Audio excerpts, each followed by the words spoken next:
Hello, hello, and welcome to another edition of our live show, The Boob. Dominique and I are so excited to be here with you tonight for what is actually our very last episode of this live show. It's been a really it's been a really great run, and we have some really exciting things planned for the future. I want you to know that Dominique and I aren't going anywhere. Our lactation team is not going anywhere. We'll still be answering your questions, just in some different ways. So you don't need to don't fret. So while we won't be live regularly on Tuesday nights anymore, you'll still be seeing our faces, you'll still be hearing from us, and you'll still have an opportunity to ask your questions. And as always, you can always send us a message on Facebook or Instagram or an email to lc@kiinde.com, and our team is available to answer any questions that you have. So before we get started, I just want to remind everybody that everybody watching tonight can get a free breastfeeding starter pack. The free breastfeeding starter pack, we just ask that you pay $6 in shipping for that. The starter pack itself is completely free, and that's going to come with everything that you need to start using the twist system.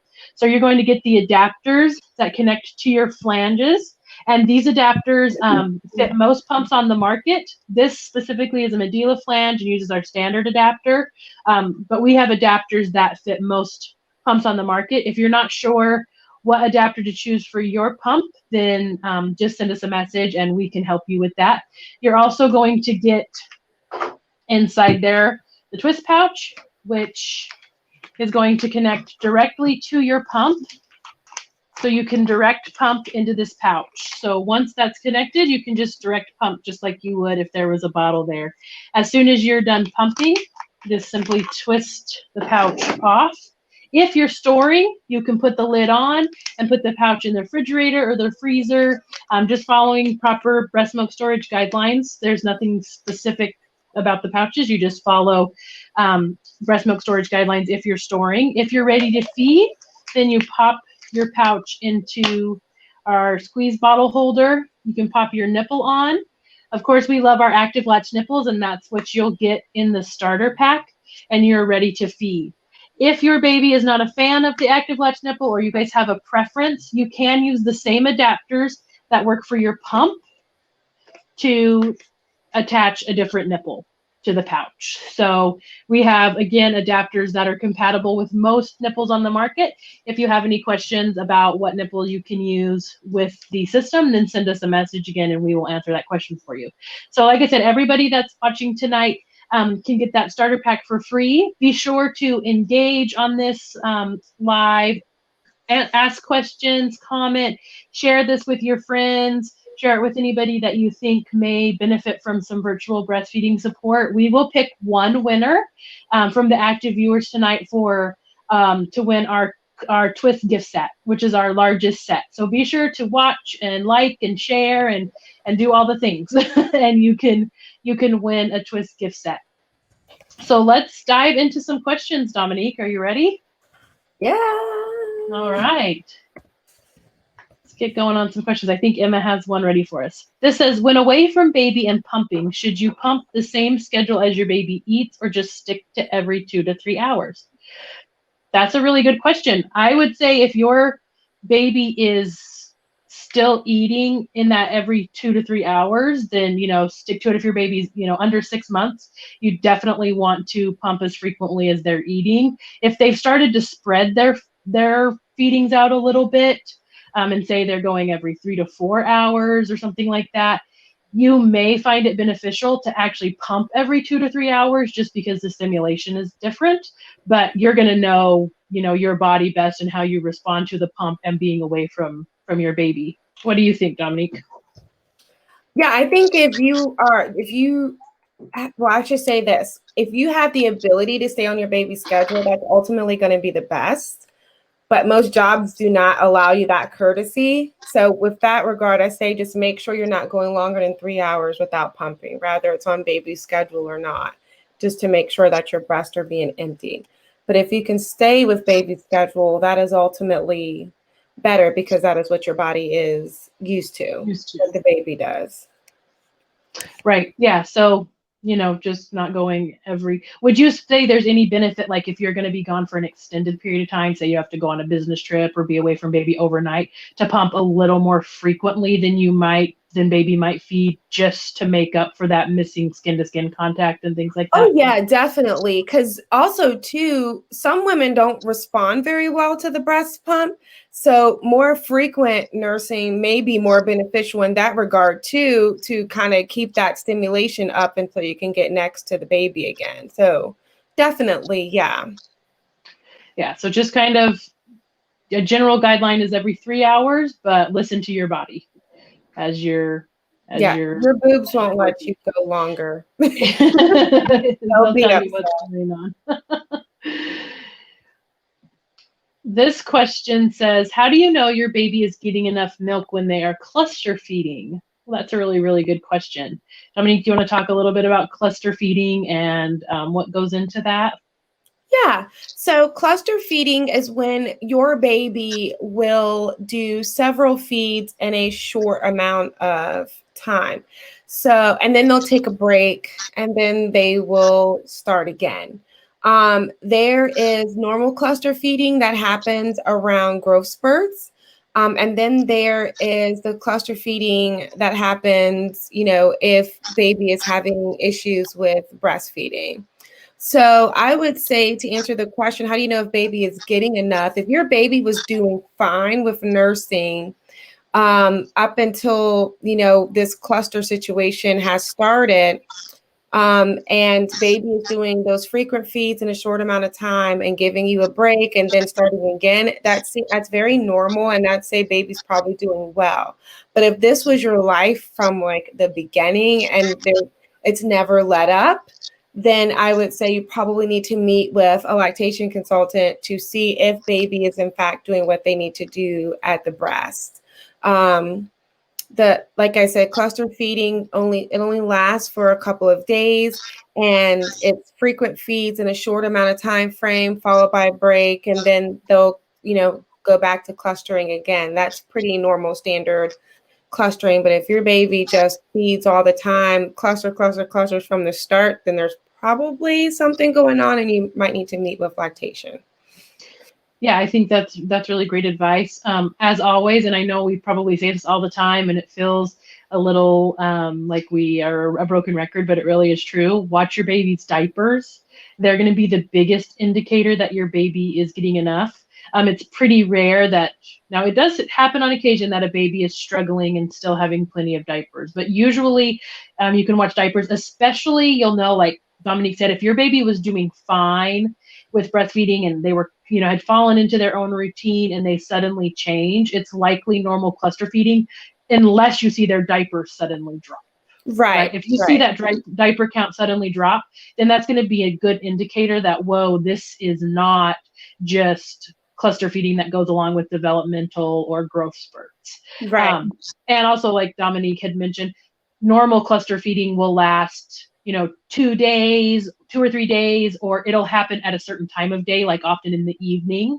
Yeah. Babies will tend to cluster feed, but it'll only be like, a few hour period, and the rest of the day they kind of do routine. So like Dominique said, there's a difference in cluster periods. It's, cluster, the name of it really is indicative of how it acts, and eating every half an hour all day long. Right. Exactly. Forever. Right. Forever. Yeah.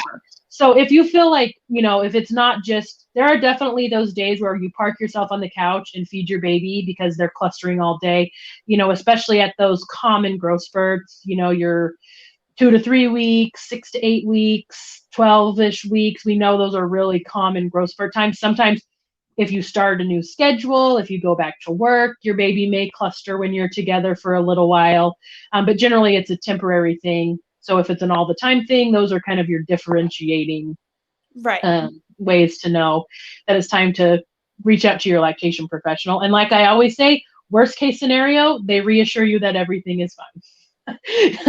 That's so right. It never hurts to go visit them because right. we don't want breastfeeding to be miserable for anybody. That's right. This question says, do you know the flow rates for all the nipples, all the size nipples? I don't offhand know the exact flow rates. We have a slow, medium, and fast. Our slow nipple is slower than most preemie nipples on the market. The kind of cool thing about the active latch nipples is that they require an active latch. So they were named that for a reason. That means that the way that this nipple is, in order for milk to come out of it, baby has to suck. So where within a traditional nipple, when you flip the bottle upside down and it's going to drip out at a certain rate, ours really shouldn't drip at all. You may have 1 or 2 drips per, when you initially turn it over, maybe one small drip just from the gravity if you're holding it exactly upside down. But these bottles were intended for pace feeding, which means we're going to be holding it like this, and baby is going to be actively latched to the nipple and massaging the nipple to remove milk. So send us an email to support@kiinde.com, and our customer service team can give you the exact flow rates, but just rest assured that they should be only actively flowing when the baby is latching to the nipple. If your bottle is dripping with one of our active latch nipples, please send us a message to our customer support team so they can troubleshoot that for you. And like I said, they can also give you the exact flow rates. We have a chart. So just send us an email to support@kiinde.com and we can help with that. This says, what are the benefits of using a lactation aid? So Dominique, do you want to talk a little bit about what a lactation aid is and why somebody may use one? Yeah. So I'm going to guess maybe you are not in the US or you are an avid follower of Jack Newman.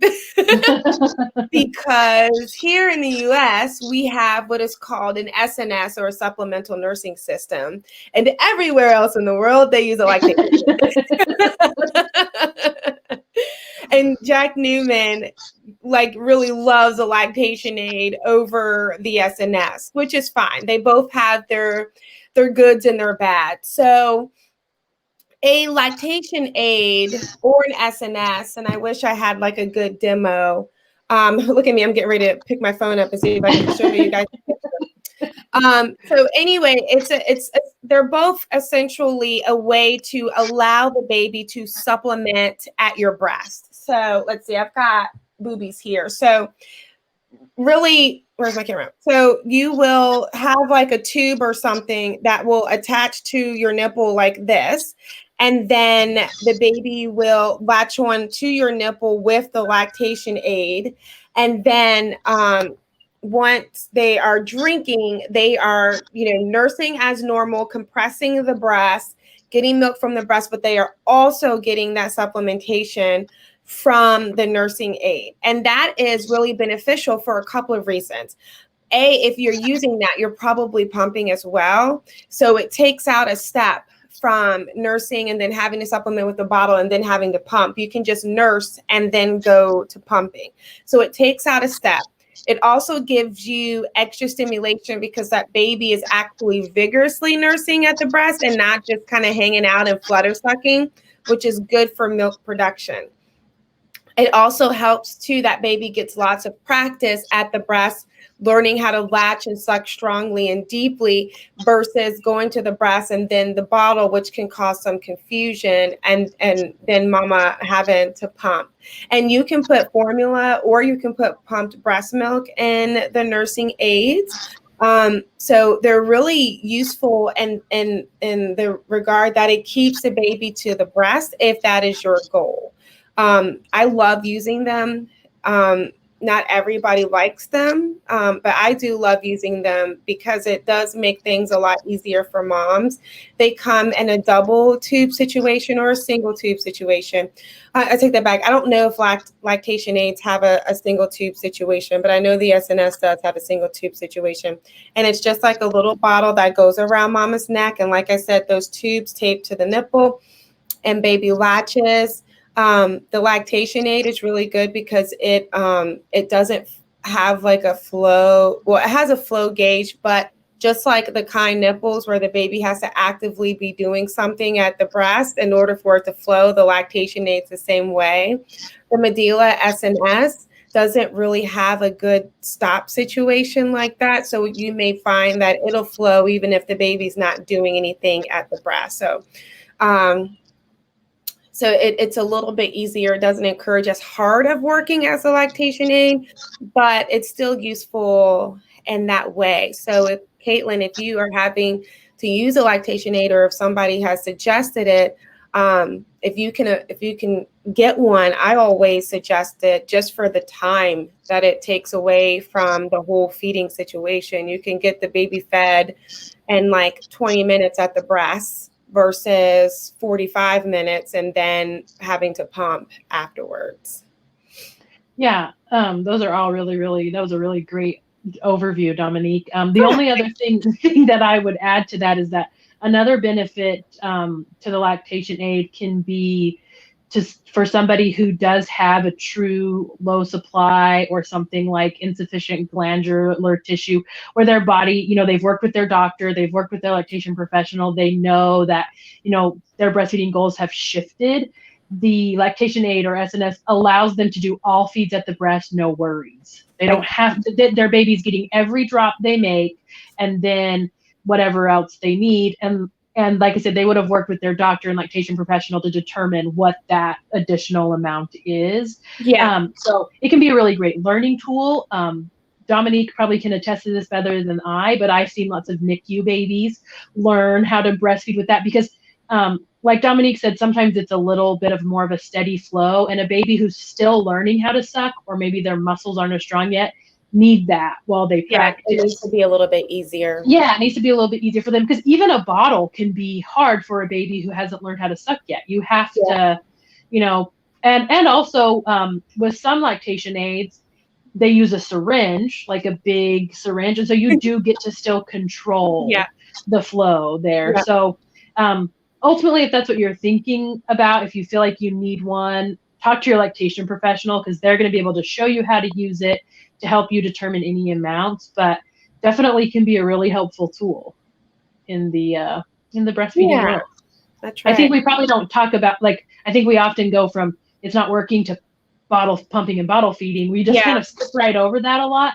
But if you know about it, and like Dominique said, it's not for everybody. Some people are like, it's easier for me to do a bottle because somebody else can help me or whatever. Yeah. But if you're interested in it, it's definitely a viable tool. Yeah. Option.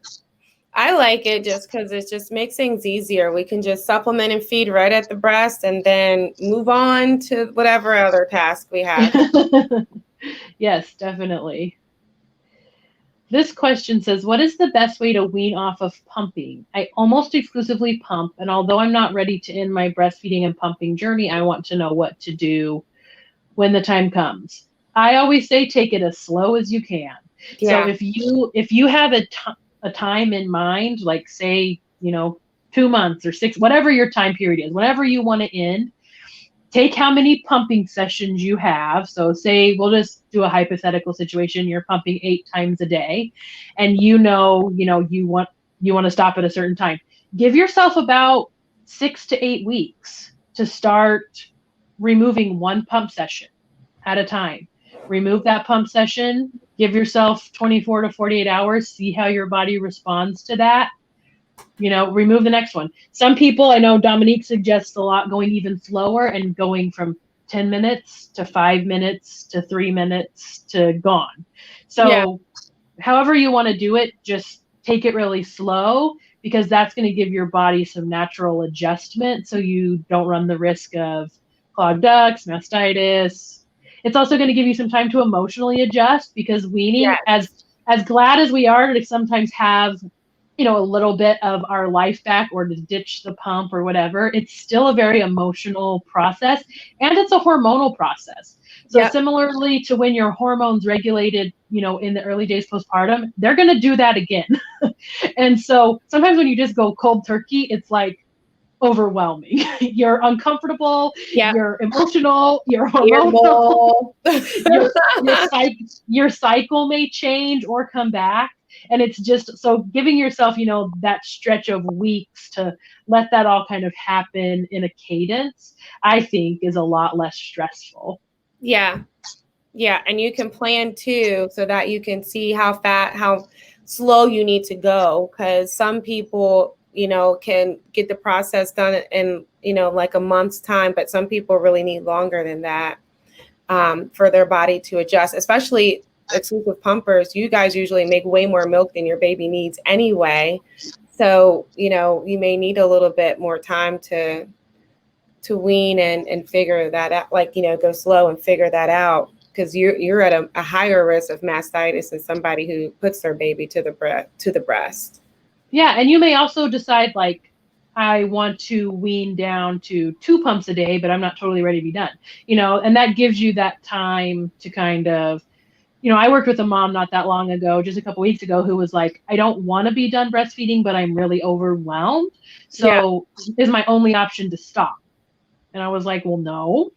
If you know you're ready to be close, you know, that you're okay with being done, try slowing down on your feedings. Try introducing supplement, you know, formula for 2 or 3 feedings and see what your body does. You're going to be able to see quickly if, oh, my body is not going to respond to the lack of stimulation and my supply is going to go down quickly, or, you know what, my body's cool with just nursing 3 times a day or just pumping 3 times a day. And I can still provide breast milk and also, you know, have the formula as well. So doing it slow just gives you all of those options. Whereas cold turkey, you're pretty quickly going to be uncomfortable, and then you have to make a decision. Either you start again or you suffer through the discomfort.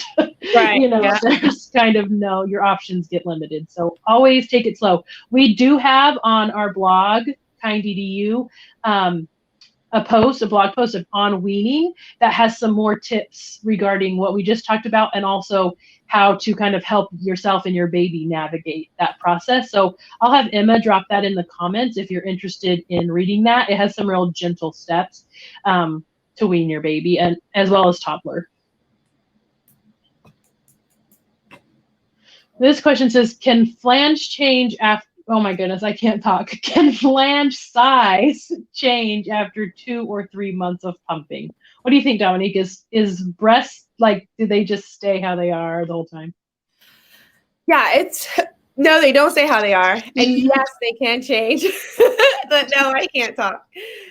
They can change after 2 to 3 months of pumping. Your breasts try to assume what they were before you got pregnant. So, you know, that firmness, that fullness may go away a little bit. And so that may cause you to have to go down in flange size or go up in flange size, whatever that may be. Also, too, you may not have started with stretchy nipples, but now you have stretchy nipples. So that may have you having to reevaluate your flange size in that regard as well. So it's pretty normal for you to have to change flange sizes.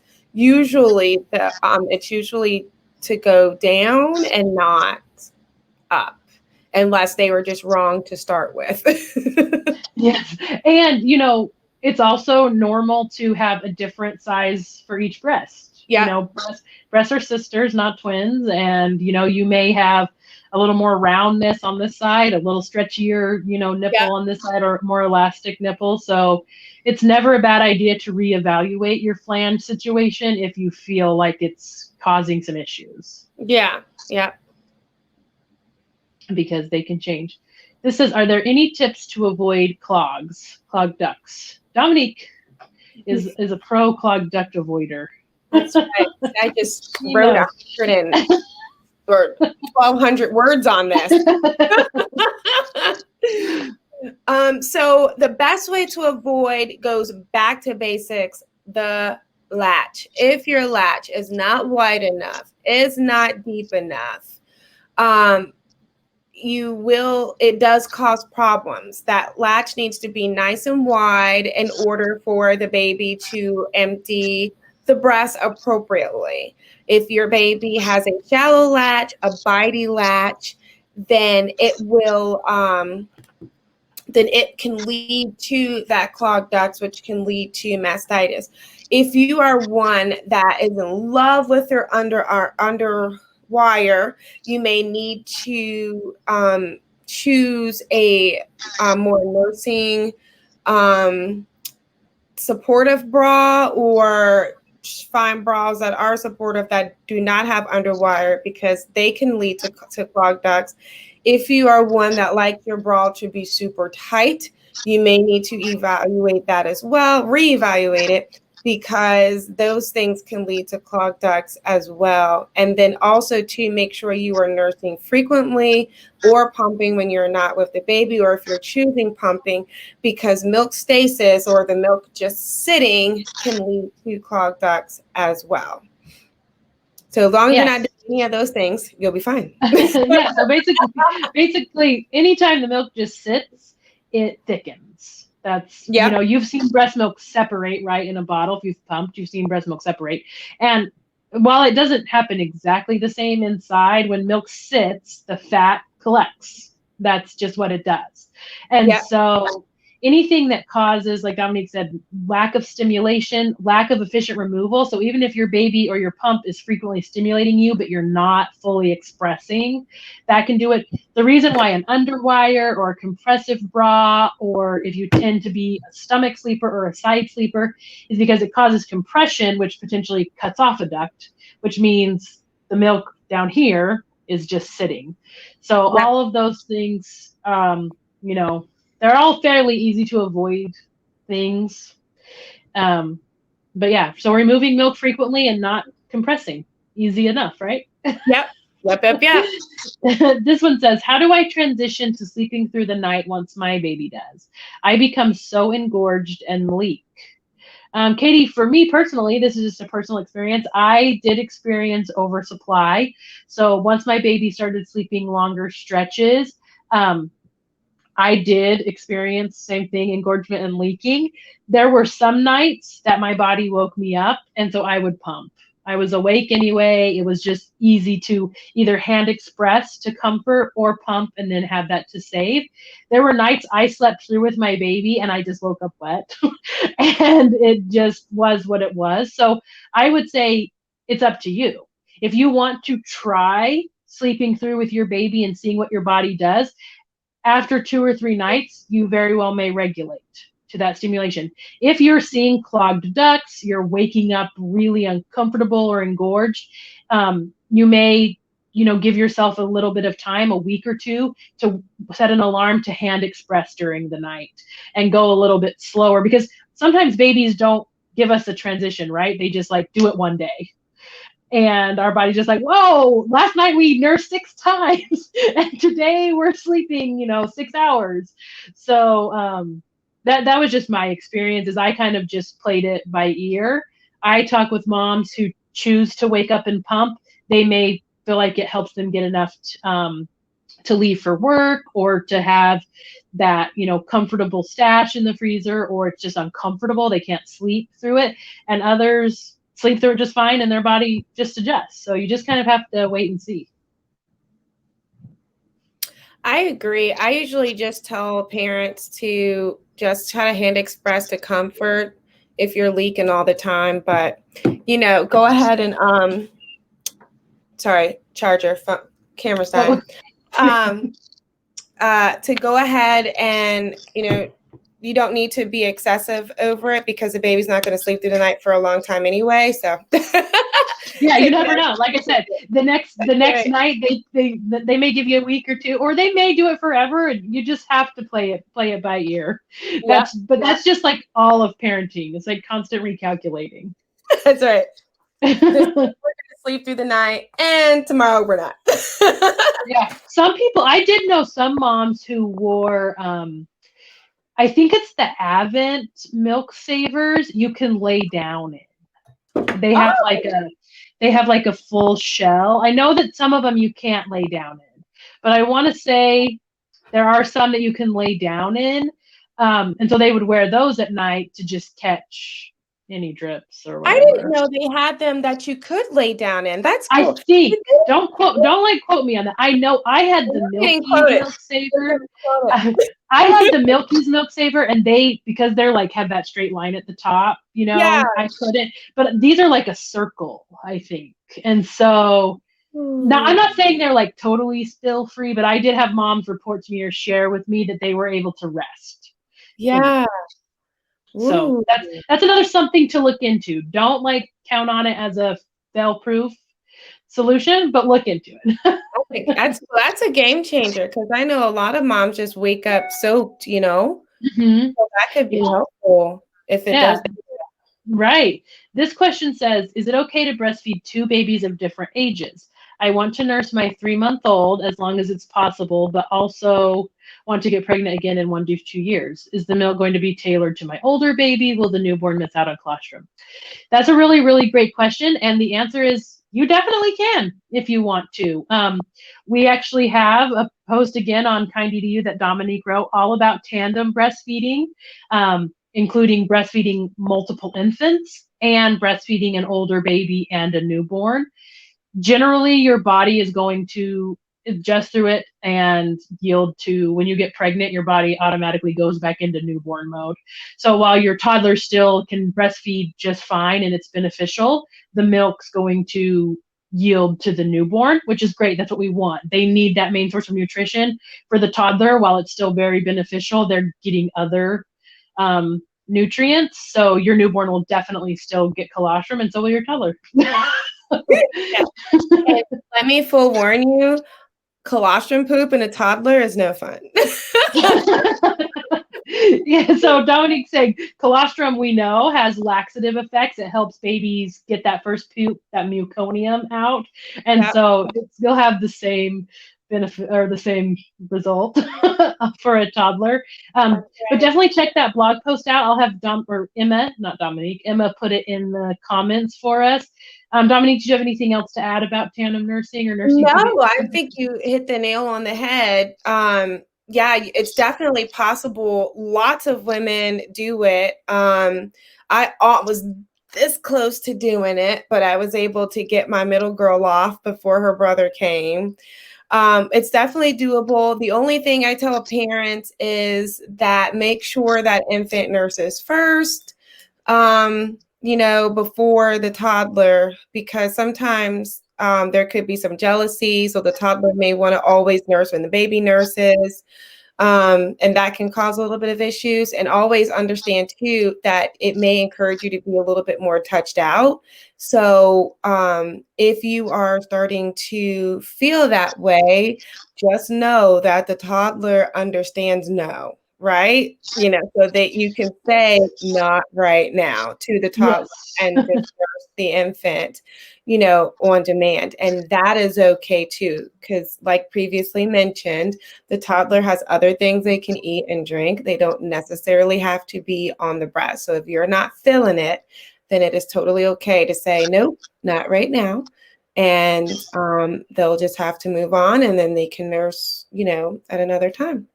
Yeah, on the next time or whatever. And the only other thing I would add is that if you have a healthy, normal, not a high risk situation, it's generally okay to breastfeed while you're pregnant. That's something to talk to your OB about, but generally it is okay.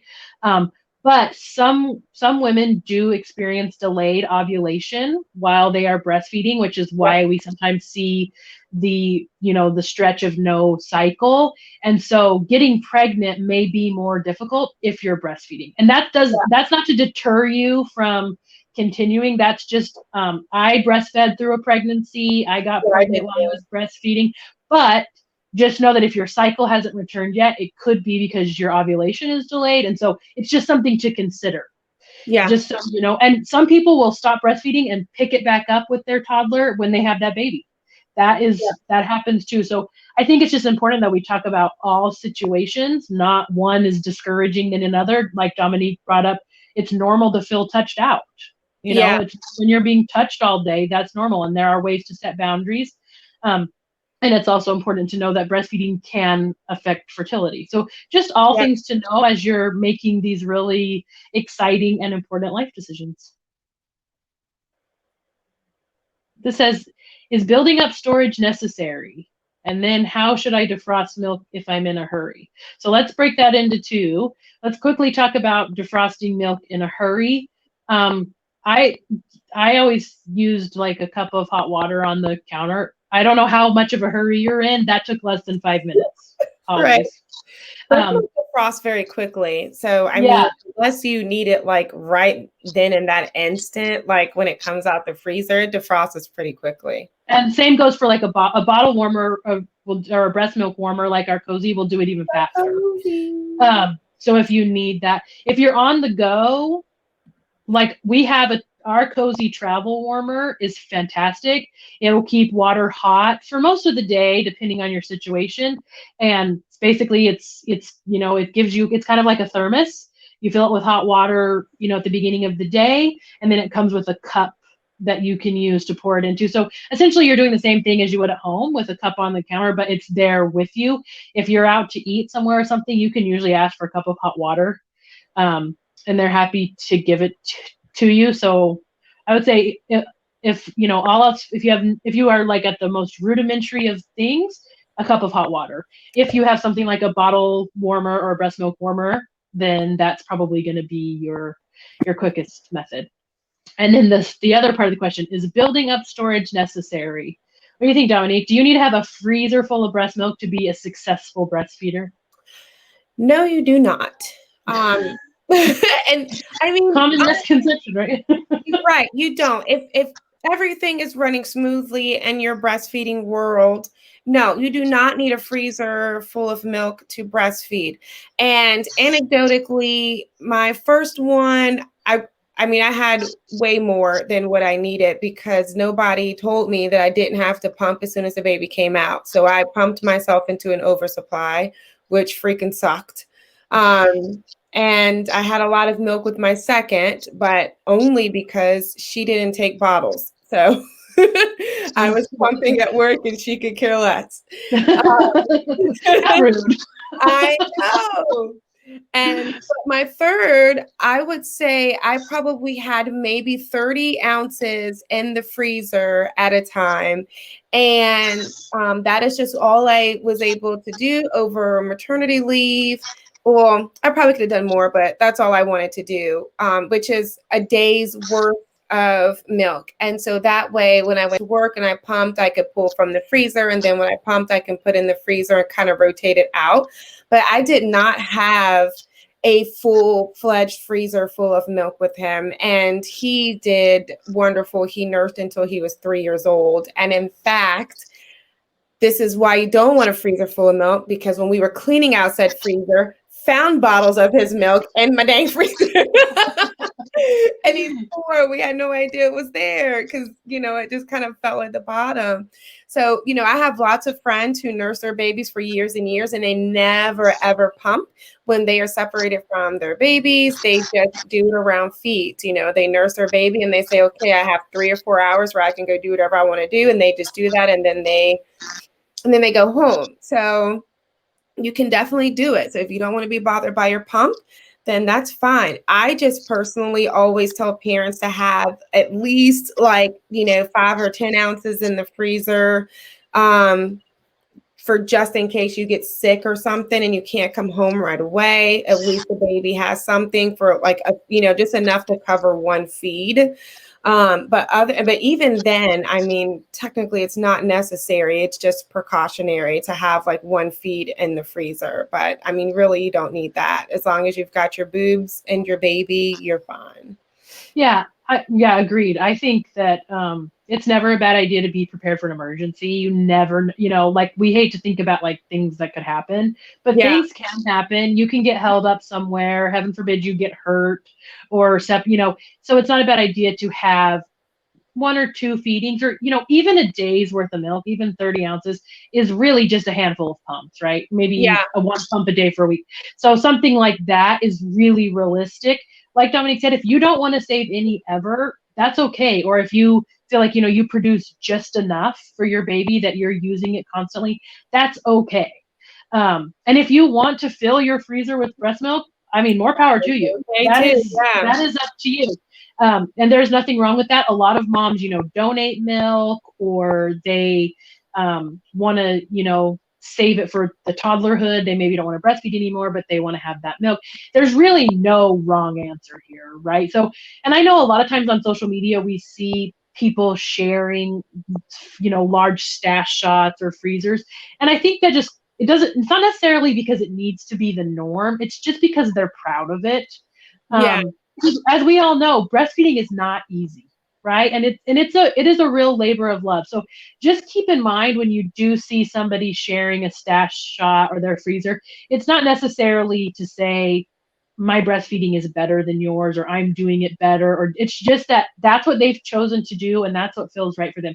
If you want to have your, I was like Dominique, my kids didn't take a bottle, and so I only pumped if I had to, and what I did pump typically got donated because it wasn't going to get used at my house. And so I never had more than maybe 10 or 15 ounces in my freezer either. I have friends who filled deep freezers, and then when their baby was done nursing, they've been able to donate large amounts, and that's really incredible too. So just whatever feels right. There's no right or wrong here, which is great. Yeah. No pressure needed. This says, how long does it take for milk to come in? Dominique, what is normal? How long does it take for milk to come in? First, you have milk. It's already in. You're pregnant. It's called colostrum, and it's there, and it's waiting for your baby. So you don't have to wait for milk to show up. It's already there. So it does take, however, about 3 to 4 days postpartum, depending on how what kind of birth you had and how much blood loss you had during your delivery, things like that, for your milk to transition from colostrum to full milk. That process takes about 3 to 4 days postpartum.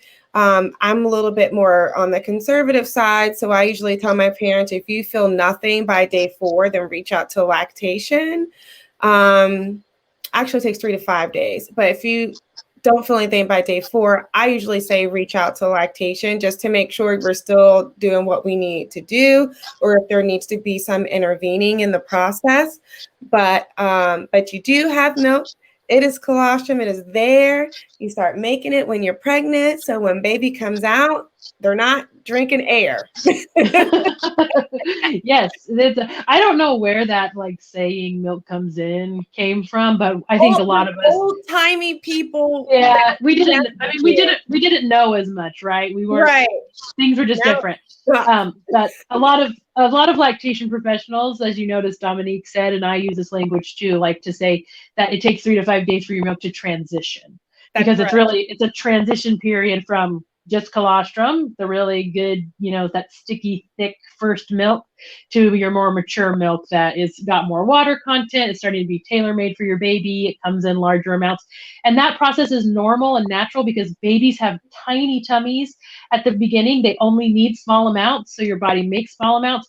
Colostrum is really similar in texture and taste and smell to amniotic fluid, which your baby has been practicing swallowing during while they're in the womb. So it's all has a purpose. All right, I think we have time for one more question, and then we will announce our winner tonight.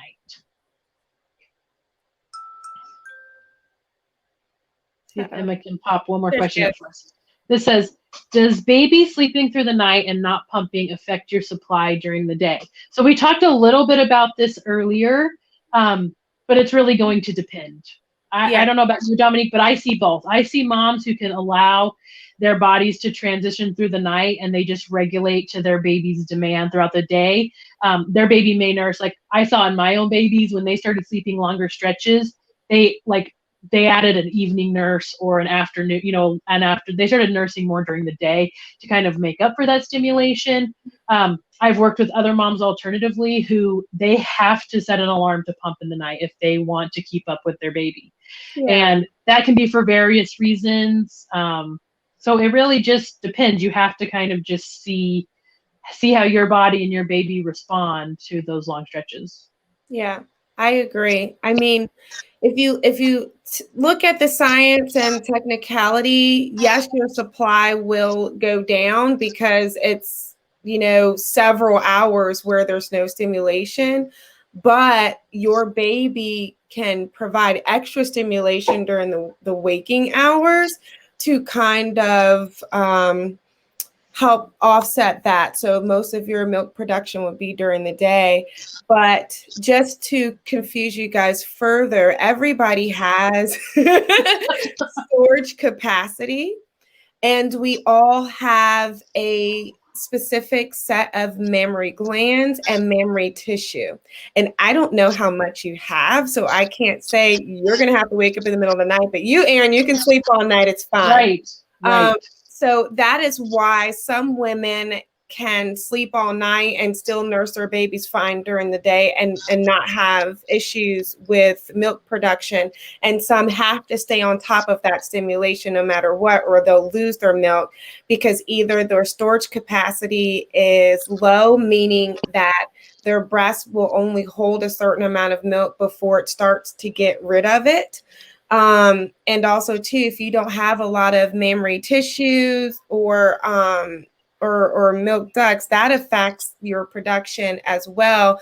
Like Aaron mentioned earlier, women that have IGT, insufficient glandular tissue, they don't have as much glandular tissue as they should. So that's why their milk production is low. So if you don't have as much as, say, like your sister who can sleep all night and not have to worry about it, then that's going to mean you have to put more effort in the nighttime too. So there's a lot that goes into that. And it's really, unfortunately, one of those things that you don't know until you do it.